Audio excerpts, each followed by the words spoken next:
Hello student, today we are going to learn profit and loss, नफा आणि तोटा. Let's see practice set 34. चला तर पाहूया practice set 34. That is all. practice set 34 हा आपला practice set 34 आहे आणि या ठिकाणी आपल्याला काही instructions आणि problem दिलेले आहेत. Then let us learn read these instructions.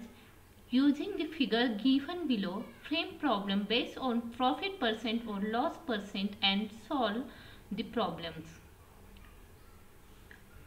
खाली जे इन्फॉर्मेशन आपल्याला दिलेली आहे प्रॉब्लेम म्हणून, तर त्या इन्फॉर्मेशनवरून आपल्याला सुरुवातीला प्रॉब्लेम तयार करायचा आहे आणि नंतर तो सॉल्व करायचा आहे. म्हणजे डायरेक्टली या इन्फॉर्मेशनवरून प्रॉब्लेम सॉल्व न करता सुरुवातीला काय करायचं आहे तर फ्रेम प्रॉब्लेम्स म्हणजे क्वेश्चन तयार करायचा आहे, तो प्रॉब्लेम फ्रेम करायचा आहे आणि नंतर आपल्याला तो सॉल्व करायचा आहे. Then let us learn first example. Question number 1. Cost price ₹1,600, selling price ₹2,800. Cost price means खरेदी किंमत आणि सेलिंग प्राइस म्हणजे विक्री किंमत. तर आपण हा जो प्रॉब्लेम आहे तो बनवून घेऊयात, म्हणजे फ्रेम करूयात. Ram bought goods worth ₹1,600 and sold them for ₹2,800. What was his profit in percentage? जर रामने 1,600 ला काही गुड्स विकत घेतलेले आहेत आणि ते जर त्याने 2,800 ला विकले असतील तर त्याला या ट्रान्झॅक्शन्स मध्ये किती पर्सेंट प्रॉफिट झालेला आहे, फायदा झालेला आहे पाहूयात आपण. Then cost price is equal to ₹1,600 and selling price is 2,800. That's means profit because selling price is greater than the cost price. विक्री किंमत ही खरेदी किमतीपेक्षा जास्त आहे. So we know that the profit is equal to selling price minus cost price. Then what is our selling price? 2,800 and cost price 1,600. Then our profit is 1,200. हा आपला profit आहे, पण आपल्याला तो पर्सेंटेज मध्ये काढायचा आहे. म्हणून आपण काय करूया तर let Ram makes profit of X%. तर रामला X% प्रॉफिट झालाय असे मानूयात. So we can calculate this easily.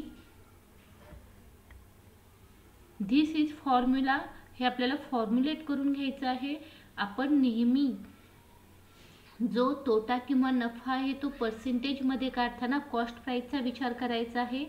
Then 100 जर 1,600 रुपीज खरेदी किंमत असताना 1,200 रुपीज हा जर 1,600 काय आहे आपली कॉस्ट प्राइस आहे आणि 1,200 हा आपल्याला झालेला प्रॉफिट आहे. तर कॉस्ट प्राइसवरच नेहमी आपण लॉस किंवा प्रॉफिट पर्सेंट काढत असतो. So here our profit is 1,200. मग 100 रुपयावर किती percentage? We always show on the 100 rupees. So 100 रुपयावर किती? Then therefore X is equal to 1,200 into 100 upon 1,600. या ठिकाणी न्यूमरेटर म्हणजे छेदस्थानी डिनॉमिनेटर प्लेसला म्हणजे छेदस्थानी जो 100 आहे तो नंतर कुठे जाईल तर हा 100 या ठिकाणी 1,200 ला मल्टिप्लाय होईल, कारण या ठिकाणी तो छेदस्थानी आहे, या ठिकाणी तो अंशस्थानी जाईल. इक्वल साइनच्या अपोजिट साइडला जाताना त्यांचे प्लेस चेंज होत असते. So here 1,200 into 100. Then 1,20,000 upon 1,600. Then both these two zero will get cancelled to each other and here we have to get the 1,200 upon 16. Then when we divide this we have to get here 75. That means X is equal to 75%. जर आपण 16 ने 1200 ला divide केलं तर 75% राहतात. Ram made a profit of 75%. Okay. Then let's learn the second example. That is cost price ₹2,000, selling price ₹1,900. Then first we will frame this problem, then let's make a question. आता आपण सुरुवातीला क्वेश्चन तयार करून घेऊयात. Kavita bought books worth ₹2,000 and sold them for ₹1,900. What was her loss in percentage? कविताने जर 2000ला काही books विकत घेतले असतील आणि त्या जर तिने 1900ला विकल्या असतील तर तिला या ट्रान्झॅक्शन्समध्ये किती पर्सेंटेज लॉस झालेला आहे. Yes, here selling price is less than the cost price. That means here is loss. So cost price is equal to 2000 and selling price is equal to 1900. This is our informations, and we know that what is the formula of loss. Loss is equal to cost price minus selling price. Then 2000 which is our cost price खरेदी किंमत आणि विक्री किंमत आहे 1900. तर after subtractions we have to get here 100 rupees. 100 rupees म्हणजे या ट्रान्झॅक्शन्समध्ये झालेला तोटा आहे, पण आपल्याला तो आता पर्सेंटेजमध्ये काढायचा आहे म्हणून तो आपण एक्स मानूया. So let Kavita incur a loss of X%. Therefore here we formulated this x upon 100 is equal to 100 upon 2000. आता या ठिकाणी कॅल्क्युलेशन करताना काय करणार आपण, x न्यूमरेटर असताना जो डिनॉमिनेटर आहे 100 तो आपण अपोजिट साइनच्या इक्वल साइनच्या अपोजिट साइडला नेणार आहे, त्यामुळे तो कुठे जाईल तर न्यूमरेटर प्लेसला जाईल. Let's see. Therefore x is equal to 100 into 100 upon 2000. 100 into 100 that is 10,000 upon 2000. Then 3 0 will be get cancels with each other. Then here only remains the 10 upon 2. Then we know that 2 when we divide 10 by 2, then we have to get here which numbers, that is 5. So x is equal to 5%. Kavita suffered a loss of 5%. त्यामुळे या व्यवहारामध्ये कविताला 5% एवढा loss झालेला आहे. Then third one example, that is cost price of 8 articles is ₹1,200 each. Selling price ₹1,400 each. Cost price 8 article ची दिलेली आहे आणि सेलिंग प्राइस पण प्रत्येकी दिलेली आहे. एका आर्टिकलसाठी 1200, तर 8 आर्टिकलसाठी किती. First let's frame this problem. Okay.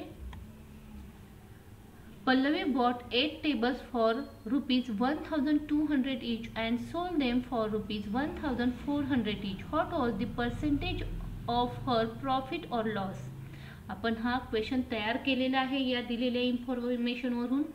तर पल्लवीने 8 टेबल्स विकत घेतले प्रत्येकी 1200 रुपीजला आणि ते तिने विकले कितीला आहे तर 1400 प्रत्येकी, एक 1400 याप्रमाणे. तर या ट्रान्झॅक्शन्समध्ये तिला किती प्रॉफिट किंवा लॉस झालेला आहे तो कशामध्ये काढायचा आहे, पर्सेंटेजमध्ये काढायचा आहे. नेन सी हिअर 8 आर्टिकलची किंमत, एक आर्टिकलची किंमत 1200, तर 8 टेबलची किंमत किती. So cost price of 8 tables is equal to 1200 into 8 is equal to ₹9,600. ही कॉस्ट प्राइस झालेली आहे. त्याचप्रमाणे आपल्याला सेलिंग प्राइस ही काढून घ्यावी लागेल. Therefore selling price of 1 table is equal to ₹1,400. एका टेबलची एवढी असेल तर selling price of 8 tables is equal to 1400 into 8 is equal to 11,200. तर 8 टेबलची किंमत किती असेल 11,200. Here selling price is greater than the cost price. So if selling price is greater than here she made a profit. Then therefore profit is equal to selling price minus cost price. Then what is our selling price? 11,200 minus 9,600 which is our cost price. ही आपली खरेदी किंमत आहे आणि एकूण आपला हा खाली profit निघलेला आहे तो किती आहे 1600. तर 1600 जर आपला प्रॉफिट असेल, फायदा झालेला असेल, नफा झालेला असेल, तर आपल्याला तो पर्सेंटेजमध्ये किती आहे हे पाहूया. So let Pallavi make a profit of X%. पल्लवीला झालेला प्रॉफिट आपण X% मानूयात. Therefore X upon 100 is equal to 1600 upon 9600. Then take this 100 at opposite side of this. Then therefore the X is equal to 1600 into 100 upon 9600. Therefore when we multiply these both numbers, then we have to get here 1,60,000 upon upon 9,600. Here two zeros will get cancels with each other, and then we have to get here 1,600 upon 96. या ठिकाणी आपण पुन्हा जर division केली तर आपल्याला किती मिळते 50 upon 3. Here 50 is greater than 3. 50 हा जो न्यूमरेटर आहे तो डिनॉमिनेटर पेक्षा जास्त आहे. याचाच अर्थ काय, तर आपल्याला याचं कन्वर्जन मिक्स फ्रॅक्शन मध्ये करावे लागणार आहे. म्हणजेच पूर्णांक युक्त अपूर्णांकात आपल्याला याचं कन्वर्जन करावं लागणार आहे. आणि आपण शिकलेलो आहोत हे कसं कन्वर्जन करतात. यावेळी आपण काय करतो, 3 ने 50 ला डिवाइड करतो. जो आपला रिमाइंडर आहे तो आपण खाली जो आपला रिमाइंडर आहे तो आपण न्यूमरेटर प्लेसला लिहितो. आणि आपलं जे आन्सर आहे 16 ते आपण कुठे लिहिणार, ॲज अ होल नंबर. 16 हा या दोन्ही म्हणजे 50 ला ज्यावेळी आपण 3 ने डिवाइड करू त्यावेळी 16 आन्सर येतं, ते आपण ॲज अ होल नंबर म्हणून घेतो. आणि जो आपला रिमाइंडर बाकी शिल्लक राहते ती आपण 2 म्हणून, जो आपला रिमाइंडर आहे तो रिमाइंडर आपण 2 म्हणून या ठिकाणी घेतो. आणि 3 आपण तसाच लिहिणार आहोत. That's means X is equal to 16 2 upon 3%. Then Pallavi made a profit of 16 2/3. Now let us learn fourth one example, that is cost price of 50 kg grains rupees 2000, selling price rupees 43 per kg. First let's frame this problem. Ramesh bought 50 kg grains for rupees 2000 and sold it at the rate of rupees 43 per kg. Find the percentage of profit or loss. अशा पद्धतीने तुम्हाला गणित तयारही करता आलं पाहिजे. तर रमेशने 50 kg धान्य हे 2000 रुपीजला घेतलेलं आहे विकत. आणि त्याने ते विकताना प्रत्येकी म्हणजे पर किलो त्याने 43 रुपीजला ते विकलेलं आहे. तर त्या ट्रान्झॅक्शन्समध्ये त्याला किती प्रॉफिट किंवा किती % प्रॉफिट किंवा लॉस झालेला आहे. Then see here, cost price of 50 kg grains is equal to 2000 and selling price of 1 kg grain is equal to 43,000. या ठिकाणी 1 kg grain ची आपल्याला 43,000 दिलेली आहे. जर 1 kg ची 43 रुपीज, तर 50 kg ची किती काय करावं लागेल आपल्याला. Of course here we have to multiply this 50 with 43. Then we have to get here rupees 2150, that is our selling price of 50 kg grains. Then selling price is greater than the cost price, therefore Ramesh made a profit because selling price is greater. So therefore profit is equal to selling price minus cost price is equal to 2150 minus 2000 is equal to 150. 150 जे आहे तर त्याचा एकूण profit आहे तो आपल्याला पर्सेंटेजमध्ये काढायचा आहे. त्यासाठी आपण तो X मानणार आहोत. Let Ramesh makes profit of X%. Let's formulated this. Then therefore X upon 100 is equal to 150 upon 2000. Therefore, x is equal to 150 into 100 upon 2000.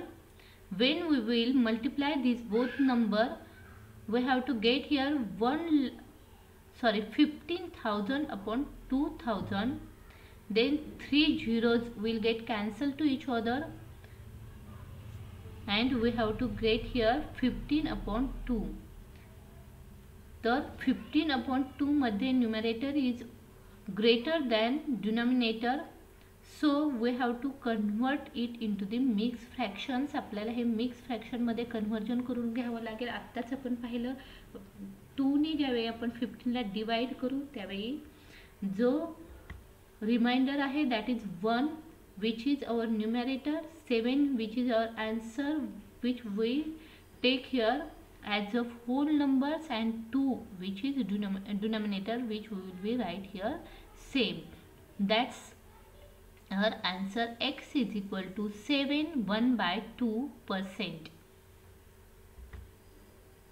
Ramesh made a profit of 7 1/2%. Then fifth, cost price rupees 8,600, transport charges rupees 250, portage rupees 150, selling price rupees 10,000. Then first we will frame here problems. Farooq bought a fridge for rupees 8,600. He spent rupees 250 on transport and rupees 150 on portage. If he sold the fridge for rupees 10,000, what was his percent profit or loss?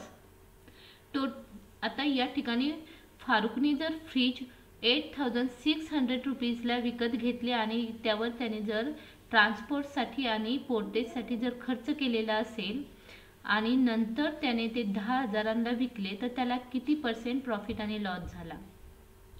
जरी या ठिकाणी फारुकची cost price 8,600 असेल तरी त्याने जो transport आणि पोर्टेजसाठी खर्च केलेला आहे तोही आपण म्हणजे त्याचा तो खर्च झालेला आहे.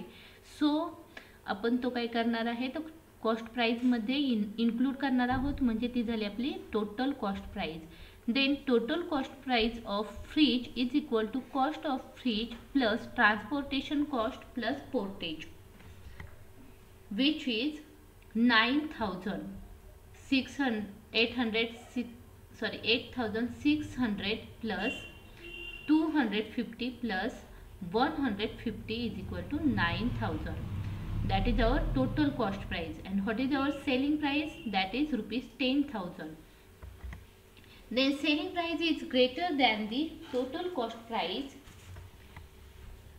Therefore, Farooq made a profit. Then see how much profit he have. Then profit is equal to selling price minus total cost price. 10,000 minus 9,000 is equal to 1,000. तर 1,000 हा या ट्रान्झॅक्शन मध्ये त्याला झालेला निव्वळ नफा आहे. तो आपण काय करणार आहोत तर पर्सेंटेज मध्ये कन्वर्ट करणार आहोत. Let Farooq make a profit of X% on cost price. आपण जो नफा किंवा तोटा काढतो तो नेहमी खरेदी किमतीवर काढतो. या ठिकाणी 9,000 काय आहे खरेदी किंमत आहे म्हणजे कॉस्ट प्राइस आहे आणि त्यावर हा 1,000 रुपीज जो आहे तो काय आहे त्याला झालेला नफा आहे. तर X is equal to 1,000 into 100 upon 9,000 is equal to, when we will multiply these both numbers we have to get here 1 lakh upon 9,000. 0 will get cancelled. Then 100 upon 9 is equal to 11 1/9. आपण काय केलेलं आहे 100/9 चं conversion आपण mix fraction मध्ये केलेलं आहे. Therefore X is equal to 11 1/9%. That means Farooq made a profit of 11 by 9%. Sixth one example, which is our last one example. Let's learn. Seeds worth rupees 20,500, labor rupees 9,700, chemicals and fertilizers rupees 5,600, selling price of rupees 28,640. सुरुवातीला आपण त्याचं question तयार करून घेऊयात. Then Ramchandra bought sunflower seeds worth rupees 20,500. He spent rupees 9,700 on labor and rupees 5,600 on chemicals and fertilizers. He sold it for rupees 28,640. What is his percentage of profit or loss? रामचंद्रने जर सनफ्लावरचे seeds 20,500 ला विकत घेतले असतील आणि लेबरवर किंवा chemical फर्टिलायझरवर यासाठी जर त्याने खर्च केला असेल आणि नंतर सनफ्लावर उगवल्यानंतर त्याने ते कितीला विकलेलं आहे 28,640 रुपीजला विकलेलं आहे. तर या ठिकाणी त्याला काय झालं, किती पर्सेंट प्रॉफिट किंवा लॉस झालेला आहे. तर अशा पद्धतीने आपण त्याचा फ्रेम करून घेतलेला आहे प्रॉब्लेम. आता आपण तो सॉल्व करूया. Total cost price is equal to cost of seeds. त्याने सीड्स विकत घेतलेले आहेत, नंतर त्याचा हा झालेला खर्च सुद्धा कशामध्ये येईल तर टोटल कॉस्ट प्राइस मध्ये येईल. लेबरसाठी त्याने किती खर्च केलेले आहे 20,500 and cost of chemicals and fertiliser that is 5,600. then total cost price is equal to rupees 35,800.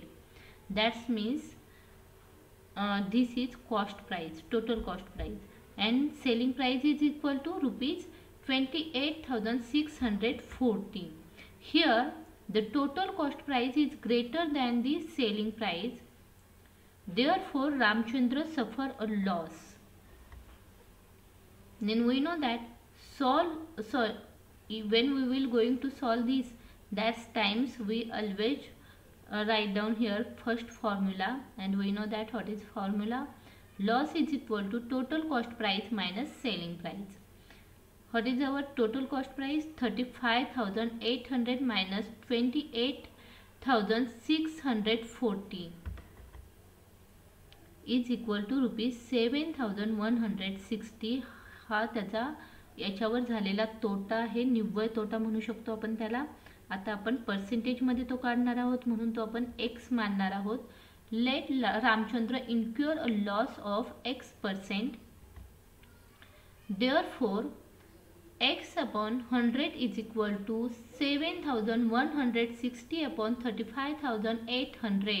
35,800 which is our cost price. Cost price वरच आपण नेहमी लॉस किंवा प्रॉफिट पर्सेंट काढत असतो आणि त्याला झालेला लॉस किती आहे 7,160. Therefore x is equal to 7,160 into 100 upon 35,800. then 7,16,000 upon 35,800.